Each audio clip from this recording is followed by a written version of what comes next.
ओम श्री परमात्मने नमः। ओम नमो भगवते वासुदेवाय। ओम श्री कृष्णाय नमो नमः। वैशाख मास महात्म्य अध्याय 3 की पावन कथा में हम आज सुन रहे हैं वैशाख मास में छत्रदान से हेमकांत का उद्धार किस प्रकार हुआ था।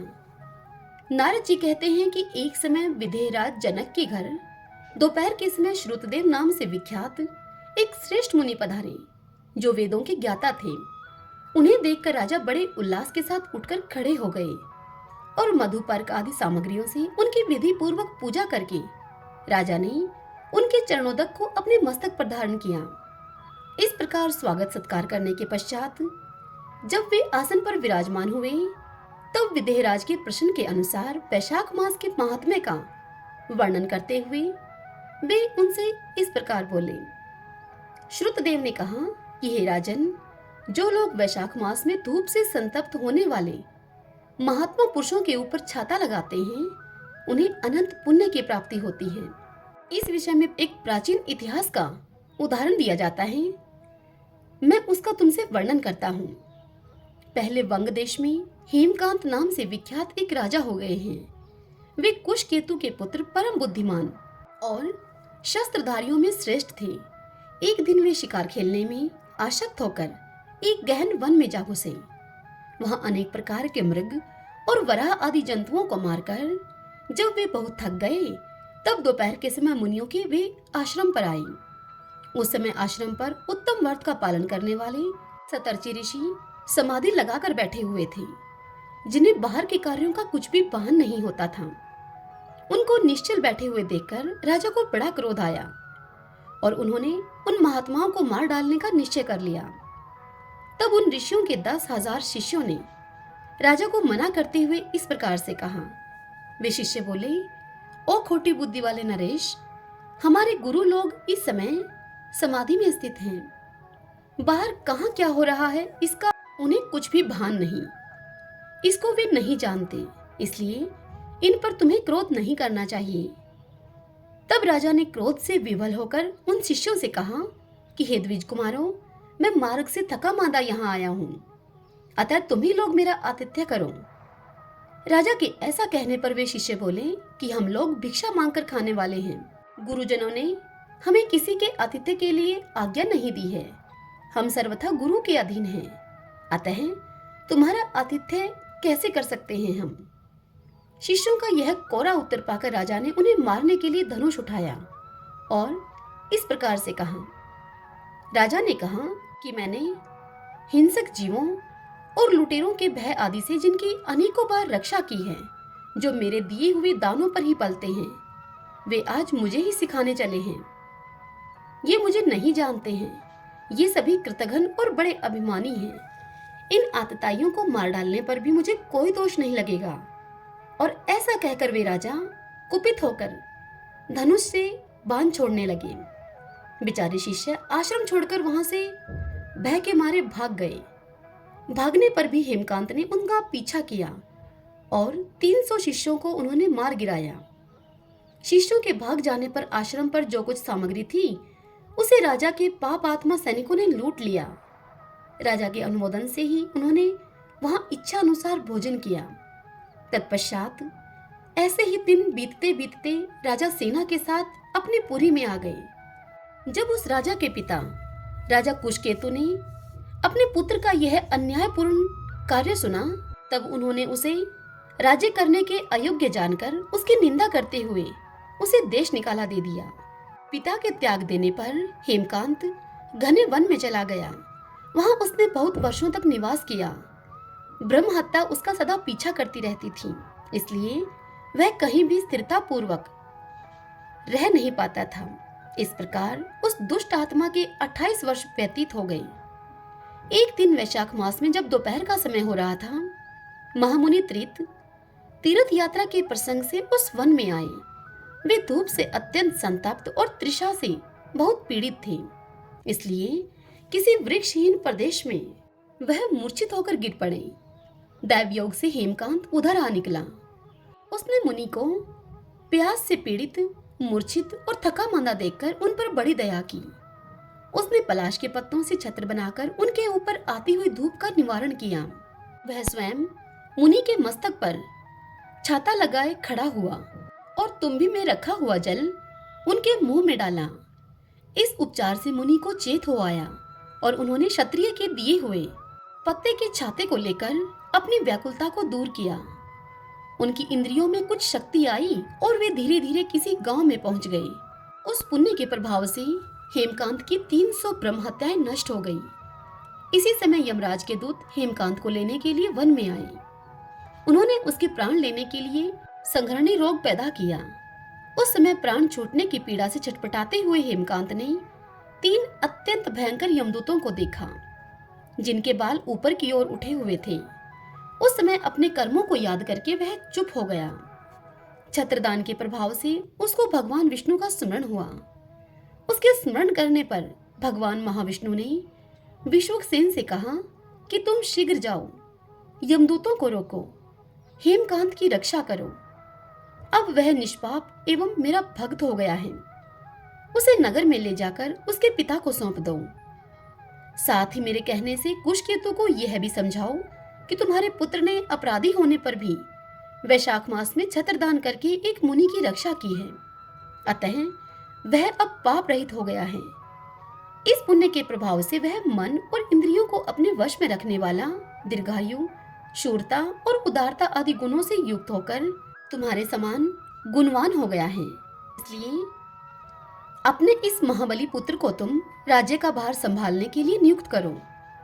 भगवान विष्णु ने तुम्हें ऐसी आज्ञा दी है। इस प्रकार राजा कुशकेतु को आदेश देकर हेमकांत को उनके अधीन करके यहाँ लौटाओ।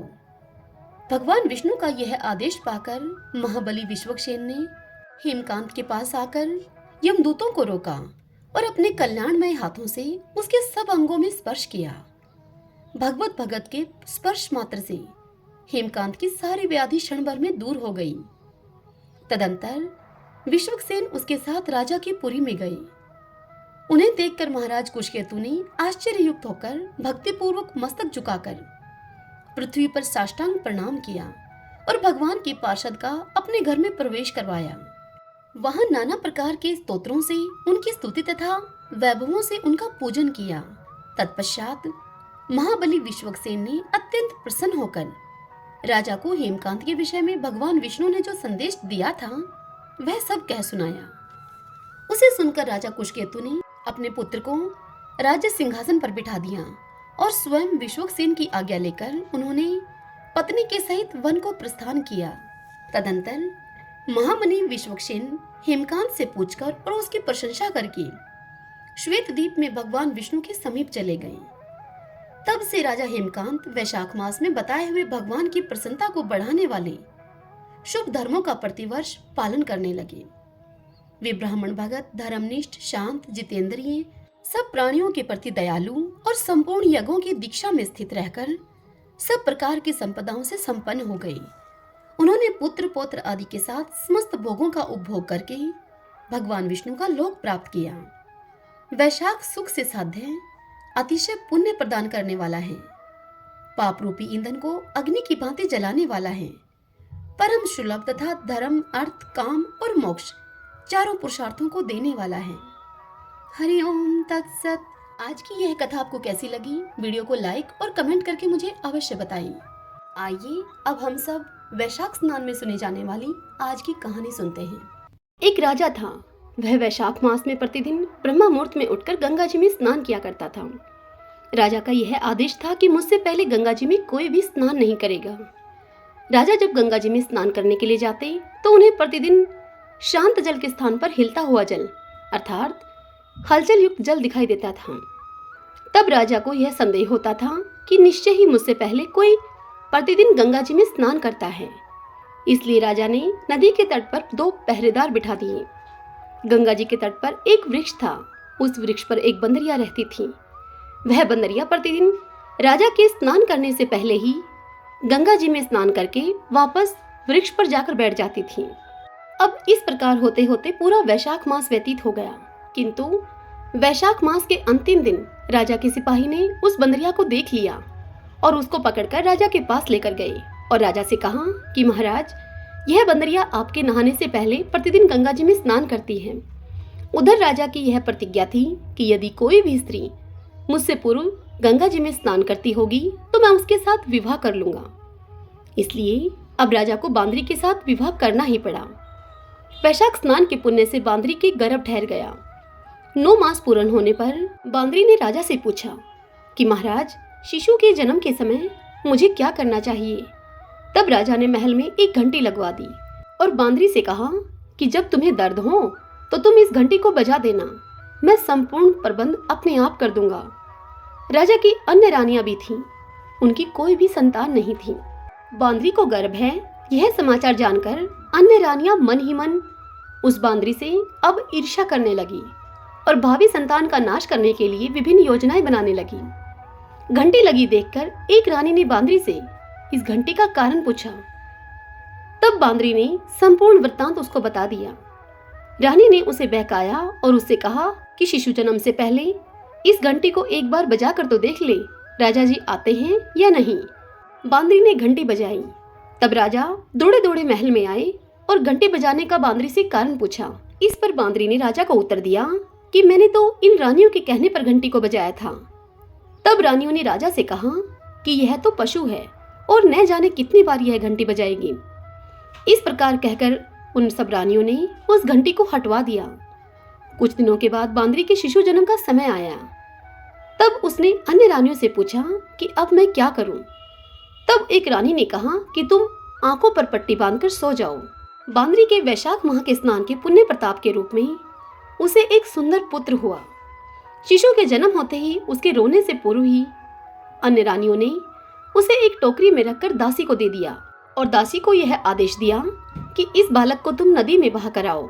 और फिर उन्होंने बांदरी के पास शिशु के स्थान पर एक पत्थर को रख दिया। राजा को भी यह कहलवा दिया कि बांदरी ने एक पत्थर को जन्म दिया है। अब यह समाचार जब राजा के पास पहुंचा तब राजा ने संतोष कर लिया और सोचा कि जब दूसरी रानियों की ही संतान नहीं होती तो यह तो बांदरी है, इसकी क्या संतान होगी। उधर दासी ने उस सुंदर शिशु को नदी में न बहाकर कुम्हार के खंदेड़े में रख दिया। दूसरे दिन कुम्हार कुम्हारिन खंदेड़े में आए तो वहां एक सुंदर शिशु को रोते हुए देखा। कुम्हार कुम्हारिन भी निसंतान थे। उन्होंने उस शिशु को अपने लिए भेजी गई भगवान की भेंट माना और बड़े प्रेम से उस शिशु का लालन पालन करने लगे। कुछ बड़ा हुआ वह शिशु, तब बालक को यह ज्ञात हुआ कि वह रानी बांदरी का पुत्र है जिसको रानियों ने मरवाना चाहा था। एक दिन वह बालक कुम्हार के बनाए हुए मिट्टी के हाथी घोड़े लेकर पनघट पर जाकर बैठ गया और दासियों को देखकर वह कहने लगा कि आओ रे मेरे मिट्टी के हाथी घोड़ों, पानी पियो। जब दासियों ने यह बात सुनी तो वह सब हंसने लगी और बोली कि अरे मूर्ख, कभी मिट्टी के हाथी घोड़े भी पानी पीते हैं भला। इस पर उस बालक ने उनसे कहा कि कभी बांदरी के भी पत्थर जन्म लेता है। उस बालक की यह बात उन दासियों ने जाकर महल में अन्य रानियों से कह दी। तब रानियों ने दूसरे दिन विष मिलाकर लड्डू भेज दिए। ईश्वर की कृपा से लड्डू गोंदगिरी और बादाम के हो गए और उन लड्डुओं को खाने से उस लड़के की मृत्यु भी नहीं हुई। यह समाचार जब दासियों ने उस रानी से कहा तब रानी ने राजा से कहकर उस कुम्हार को देश निकाला दिलवा दिया। कुम्हार अब वन में रहने लगा। तत्पश्चात अगले वर्ष चैत्र माह में माता गणगौर के पूजन का दिन आया।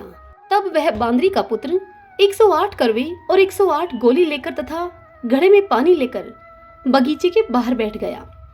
उधर राजा की और साहूकार की पुत्रियां गणगौर बनाने के लिए मिट्टी लेने के लिए आई तथा बगीचे में खेलने लगी और झूमने लगी। इस कारण कुछ समय के बाद उन्हें प्यास लग गई। तब उन्होंने उस बांदरी के पुत्र से जल पिलाने के लिए आग्रह किया। तो उस बालक ने उन्हें कहा कि मेरे पास एक गोली है, उसे खाती जाओ और मेरे चारों ओर फेरी लगाती जाओ, तब मैं तुम्हें जल पिलाऊंगा। इस पर पहले तो कन्याओं ने मना किया, किंतु प्यास ज्यादा होने के कारण वह सब मान गई। इस प्रकार गोली खाने और उस युवक के साथ फेरे लेने से अब वह गर्भवती हो गई। बाद में जब उनके माता पिता को यह ज्ञात हुआ तो वह सभी कुम्हार के पास आए और संपूर्ण वृत्तांत सुनाया और उससे कहा कि तेरे पुत्र ने हमारी कन्याओं से विवाह किया है, अब तुम्हें इन्हें अपने पास रखना होगा। तब कुम्हार ने निर्धन होने के कारण असमर्थता व्यक्त की। तब कन्याओं के माता पिता ने बहुत सारा धन देकर अपनी कन्याओं को कुम्हार के घर विदा किया। अब उस कुम्हार के घर 108 बहुएं आ गई और कालांतर में उनके 108 पोते भी हो गए। कुम्हार ने समस्त नगरी को भोजन हेतु निमंत्रण दिया और राजा को भी बुलवा दिया। राजा के यहाँ से रानी बांदरी के अतिरिक्त सभी भोजन के लिए पधारे। तब राजकुमार राजा की आज्ञा लेकर बांदरी को लेने के लिए रथ पाल के लेकर गया और लाकर सभा में सबसे ऊंचे स्वर्ण के आसन पर उसे बिठाया। राजकुमार ने अपनी सभी पत्नियों को यह समझा दिया था कि बांदरी मुझे जन्म देने वाली मेरी माता है। एक एक बहू रानी बांदरी के चरण स्पर्श करती गई और एक एक सोने का सिक्का और पोते को गोद में देती गई। जब राजा और अन्य रानियों ने यह सब देखा तो कुम्हार के पुत्र से इसका कारण पूछा। रानियों को तो संदेह होने लगा था कि यह अवश्य ही बांदरी का पुत्र है, इसलिए रानियां रूठ कर राजा को कहने लगी कि कुम्हार के पुत्र ने हमारा अपमान किया है और बांदरी का यह सम्मान कर रहा है, अतः हम लौटकर जा रही हैं। इधर राजा को पुत्र के जन्म का संपूर्ण रहस्य ज्ञात हो गया था, इसलिए उन्होंने रानियों को देश निकाला दिया और अपने सभी पुत्र वधू और पोत्रों को लेकर महल में आया और राजकुमार का राज तिलक हुआ। कुम्हार कुम्हारिन को राजकुमार ने महल में रहने के लिए निवेदन किया, किंतु वह नहीं माने। तब राजा ने उन्हें ढेर सारा धन दे दिया। वैशाख स्नान का इतना महत्व है तो सबको वैशाख स्नान करना चाहिए।